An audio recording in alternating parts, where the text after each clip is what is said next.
তো আজকে আমরা বানাবো আম কুলফি, সেটা খুব কম সময়। তো চলো দেখা যাক। প্রথমে একটা গ্যাস ওভেন নিয়ে তার মধ্যে কড়াই বসিয়ে দুধটাই গরম করতে দিয়ে দিতে হবে। দুধটাই যখন গরম হবে ততক্ষণ আমরা এখানে ড্রাই ফ্রুটটা কেটে নেবো।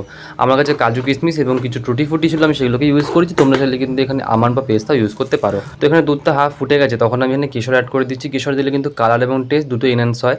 তো এরপরে আমি এখানে মিষ্টির জন্য ইউজ করছি বাতাসা, কারণ বাতাসা দিলে কিন্তু কালারটা অনেকটা চেঞ্জ হয়ে যাবে। মিষ্টি অ্যাড করার পর আমি এখানে সমস্ত কেটে রাখা ড্রাই ফ্রুটসগুলো সব একে একে দিয়ে দিচ্ছি।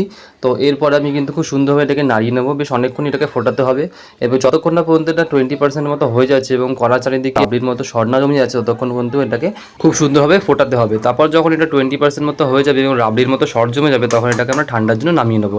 ঠান্ডা হয়ে গেলে এবার আমাদের আম কাটার পালা। আম কাটার জন্য কিন্তু ছুরি ইউজ বা তোমরা চামচ ইউজ করতে পারো। খুব সাবধানের সাথে আমটা কাটতে হবে। আমের ভেতরকার যে আঁটিটা আছে সেটাকে খুব সুন্দরভাবে এটাকে বার করে নিতে হবে। এরপর এখানে থাকা লিকুইডটা এর মধ্যে দিয়ে দিতে হবে এবং দিয়ে দেওয়ার পরে কিন্তু আমের কেটে থাকা অংশটাকে দিয়ে এটাকে কভার আপ করে দিতে হবে। তো এটা তারপরে তোমরা একটা বাটি বা কাপের মধ্যে রেখে ডিপ ফ্রিজের মধ্যে রেখে দেবে। ওভারনাইট রাখলে খুবই ভালো, তাহলে খুব সুন্দরভাবে কুলফিটা জমে যাবে। আর এখানে কিন্তু তোমরা অবশ্যই একটা শক্ত টাইপের আম ইউজ করবে, তাহলে কিন্তু আমের আটিটা বার করতে খুব সুবিধা হবে। নয়তো নরম আম হলে কিন্তু আমটা ভেঙে যেতে পারে। ওভারনাইট রাখার ফলে দেখবে আমটা সকালবেলা খুব সুন্দরভাবে জমে যাবে। তো তারপরে তোমরা এই আমটাকে বার করো এবং বার করার পরে খুব সুন্দরভাবে এরমভাবে আস্তে আস্তে পিল অফ করে নাও। আর এটা কিন্তু খুব স্যাটিসফাইং ওয়ার্ক ছিল আমার জন্য। এবং তারপরে মাঝখান থেকে এটা খুব পিস পিস করে কেটে নাও, দেখতে ভীষণ সুন্দর লাগে এবং ফাইনাল লুকটা ছিল এরকম। আর এবারে আমার এটাকে ডেকোরেট করার পালা। তো আমি এটা বাটির মধ্যে খুব সুন্দরভাবে আমের পিসগুলোকে রেখে দিচ্ছি।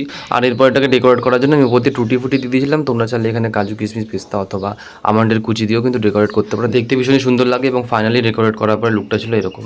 তো চলো এবার টেস্ট করে রিভিউ দেওয়ার পালা। আইসক্রিমটা তৈরির পর যতটা সুন্দর দেখতে ছিল, খেতেও কিন্তু ঠিক ততটাই সুন্দর হয়েছিল। তোমরা অবশ্যই এটা বাড়িতে ট্রাই করো।